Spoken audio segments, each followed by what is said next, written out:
नहमदुहु व नसल्ली अला रसूलिल करीम अम्मा बाद। সম্মানিত আশিক রাসূলেরা, আপনারা আমার সালাম গ্রহণ করুন। আসসালামু আলাইকুম ওয়া রাহমাতুল্লাহি ওয়া বারাকাতুহু।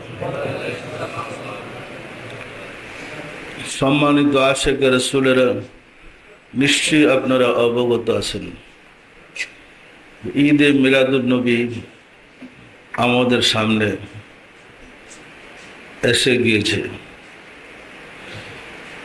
এই ঈদে মিলাদুন নবী আমাদের উদযাপন করা, পালন করা প্রয়োজন আছে না নাই? এক সময় আমাদের দেশে ঈদে মিলাদুন নবী শব্দটা ছিল না। ফাতেহায়ে দুহাজ দহম নামে সরকারি ছুটি ছিল। কোনো কোনো সংগঠন সিরাতুন নবী পালন করত, মিলাদুন নবী নামটাও ছিল না। রাব্বুল আলামিনের অপার দয়ায় আমরা চেষ্টা করে ঈদে মিলাদুন নবীকে 96 সাল থেকে সরকারিভাবে, রাষ্ট্রীয়ভাবে বাস্তবায়ন করার সুযোগ পেয়েছি। আমার মনে আছে, আপনারা হয়তো জানেন, প্রথম বছর যখন আমরা ঈদে মিলাদুন নবী প্রস্তাব দিয়ে বাস্তবায়ন করেছিলাম এবং বাংলাদেশ সরকার ঈদে মিলাদুন নবীর পক্ষকালব্যাপী সেমিনার বাইতুল মুকাররমে উদযাপন করার জন্য তৎকালীন রাষ্ট্রপতি ও ধর্মমন্ত্রী অংশগ্রহণ করেছিলেন। ওই অনুষ্ঠানে এক শ্রেণীর লোক জুতা হামলাও করেছিল। অনুষ্ঠানের মধ্যে জুতা ফিকাফিকি ছোড়াছুড়ি করেছিল, কারণ তাদের চিন্তা চেতনা ছিল জঘন্য বেদাত। রাব্বুল আলামিনের অপার দয়ায় পর্যায়ক্রমে আস্তে আস্তে মানুষের কাছে ঈদে মিলাদুন নবী গ্রহণযোগ্যতা লাভ করছে না করে লাগে? আল্লাহ পাকের অপার দয়ায় পর্যায়ক্রমে ঈদে মিলাদুন নবীর একটা সফলতা আমরা বলতে পারি আসছে না, আসে নাই?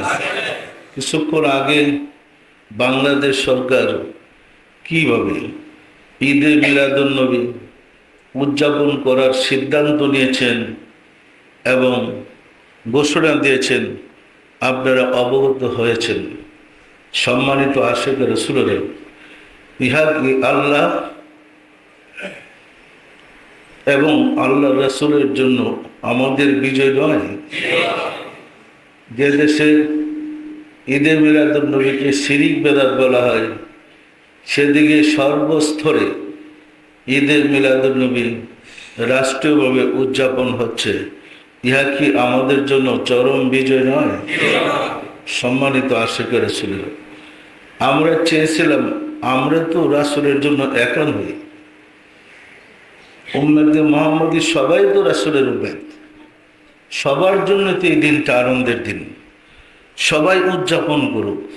রাব্বুল আলামিন দয়া করে সুযোগ করে দিয়েছেন সবাইকে ঈদে মিলাদুন নবী পালন করার মতো সুযোগ আসছে না, আসে না? সম্মানিত আশিক রাসূলেরা, আসলে বিধর্মীদের ষড়যন্ত্র চক্রান্তের কারণে আমরা কিন্তু মূল ইসলাম থেকে অনেক দূরে সরে পড়েছি।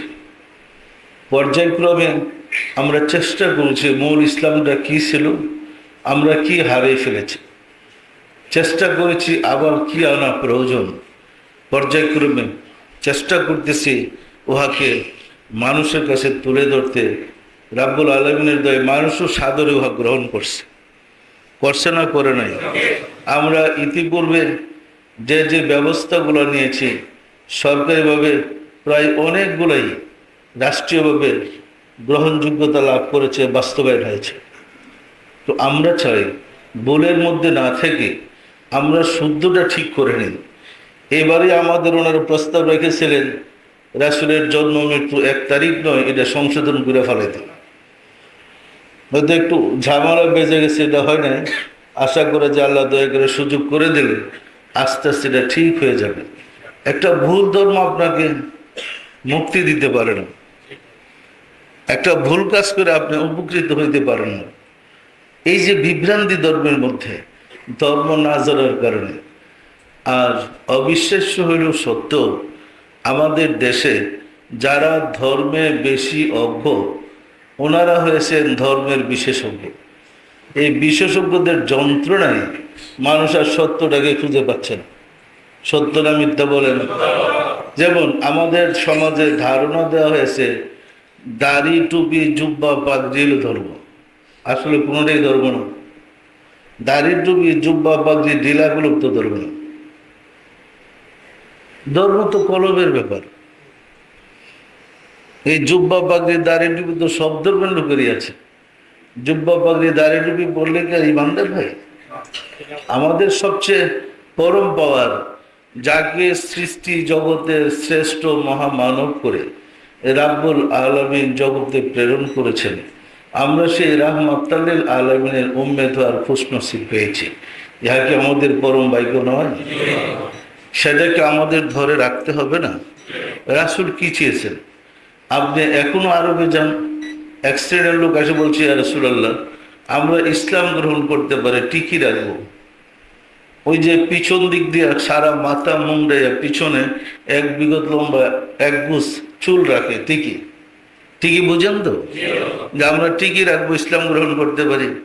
আল্লাহ রাসূল বললেন, টিকিতে তোমাকে ধর্ম থেকে দূরে সরাইবে না, ইমান থেকে দূরে সরাইবে না, আমার থেকে দূরে সরাইবে না। রাখো, আমাকে বিশ্বাস করো।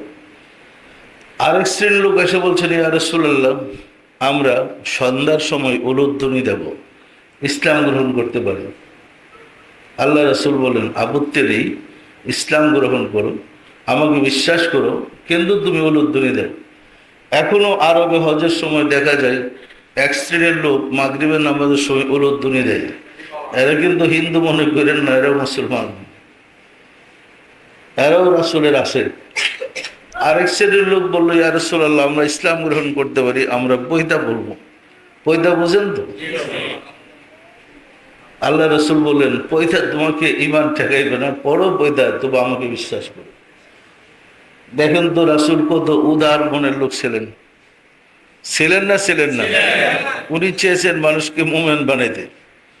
কিন্তু কেউ এসে বলে না, ইয়া রাসূলুল্লাহ, আমরা জুব্বা পাগড়ি ঢিলাগুলো পরবো, আমাদেরকে ইমানদার বানান না। এই কথা কেউ বলেও নাই, আর রাসূল অনুমতিও দেয়নি। পরিষ্কার না? পরিষ্কার না?